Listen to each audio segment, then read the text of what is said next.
Social media has so many advantages, but we cannot deny the fact that we can get lost in all the activities and excitement of it, and it can affect our productivity and quality of life. My name is Sianorkie. Let's get talking.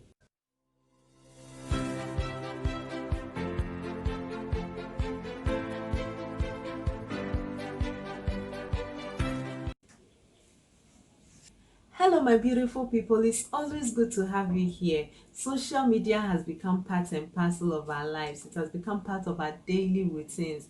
It has created a lot of opportunities for people, employment opportunities, networking. People are maximizing their potential. Some people have even found their love partners on social media. In our previous video, where we spoke on addiction, to be precise, behavioral addiction, social media came up, even though we don't know the specific point at which a behavior becomes an addiction. Some companies are even struggling with limiting their employees' use of social media. Some of them have taken drastic measures such as blocking popular social media sites. But then people have their phones, they have their data, they have their MiFis, and they can explore their social media handles even without the company's internet. Now, for a creative person, someone who works for yourself, and you have to leverage social media to get businesses, you can also get lost in the whole activities of it, such that the productive time that you need to spend in creating your content or creating your product out there, you may miss out on them because you're spending a lot of time there. Prior to this video, I've always thought there were two types of social media users: the active social media user and the passive social media user. But then I decided to look it up, and I saw so many interesting names that have been assigned, such as influencers, scammers, trolls, relationship builders, selfie takers. I mean, so social media window shoppers. So basically, what the window shoppers do is they come online, they won't like, they won't comment, don't do anything, they scroll up, scroll down, and then leave. For whatever category of user that we find ourselves in, it is very, very important that our time spent on social media does not overwhelm our productive time. So today we're looking at how to be active on social media and still be productive. Here are some tips. Time management is crucial in having a productive day. We can do this by having a to-do list. So you can list down every task that you want to accomplish in a day, and while at it, we have to time block. So by time blocking, we are assigning specific time for this task that we have listed. You just have to be sure that we put everything in there, including the time that we spend online. Incorporate the time we spend online in there, and we have to be realistic with the time that we assign every activity that we give ourselves, and not to be too rigid about them. If you actively work online, such that you leverage social media for your businesses, you don't have to respond in real time, right? These days there are automated responses that you can explore on your devices, such that if you have a business account and you're operating and someone contacts you, you can have an automatic response such that, thank you for contacting us, we'll get back to you as soon as we can, or something like that, so that you don't have to be responding to every message that comes when you have to be productive doing something else. We need to also set a timer. So setting a timer, sometimes we want to be on social media for, let's say, 30 minutes at a specific time, or 1 hour, and then by the time we realize we are 2 hours 3 hours into it. But then setting a timer, your alarm, or whatever software that you want to use, can keep as a check on you, and then draw your mind to when you are supposed to be signing off.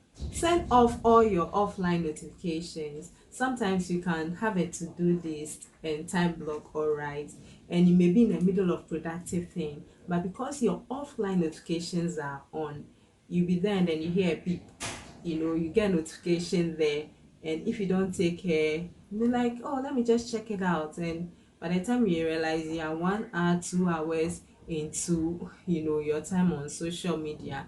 So it is very, very important that we turn all those notifications off when you are offline. When you go online, you get all your notifications back, you get me? So Once you are not using them at that particular time, or you don't want to be there at that particular time, you don't get the notifications to them.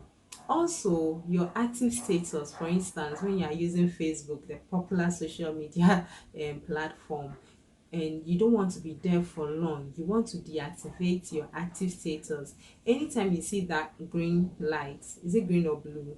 Well, anytime you see that on other people's handles or other people's profile, it means that they are seeing it on yours as well. They are seeing you as active. So sometimes you just want to sneak in and check something and then go out, but then someone will see that, oh, you are online, and then hello, hi. By the time you realize, you spent a lot of time in there. So you want to check your active status, your active statuses on your social media handles, so that it can go a long way in helping regulating the time you want to spend there. Completely log out of your accounts when you are not using them. These days, the devices are such that they store our passwords. It's sort of automatic that when you click on your Facebook, your Twitter, your Instagram icons, you are right in there without any login details. And you may want to, log out completely if you are trying to manage your time properly.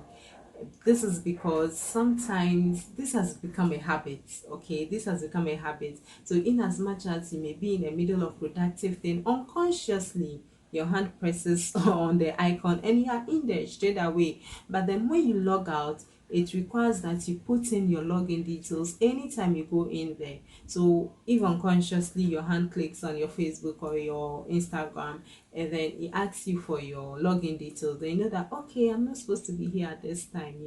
So it sort of serves as a check on us. And also, most of us have forgotten our passwords, by the way, because it has become automatic. So logging in and logging out can help us, remember our passwords. And then maybe if our phone falls into the hand of a very bad person, they will not post things in our names.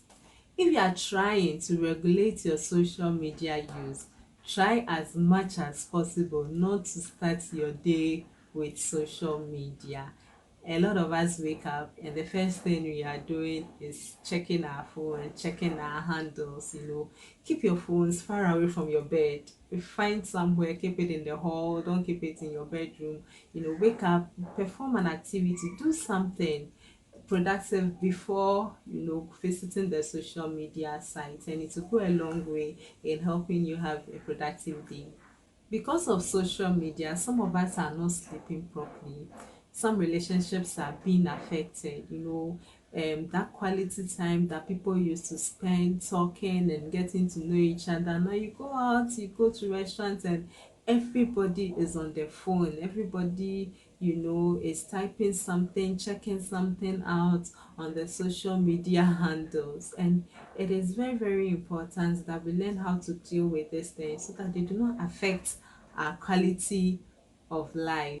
If you're at a point where you think that social media is affecting your life, it's affecting your day-to-day productivity, it's affecting your relationship, it's affecting your job, you're at a point where you feel that I want to stop, I want to limit this, but I'm not able to do so, you can try going off social media. You can try taking a break, take a leave, take a sabbatical of social media, and then have time for yourself, reorganize yourself, restructure your time, so that when you are coming back this time, you are coming with a better plan. Thank you once again for joining me. I'll be very happy to know how you manage your time on social media such that it does not affect your productivity. You can share with us in the comment section below. We'll all be reading and picking a thing or two from them.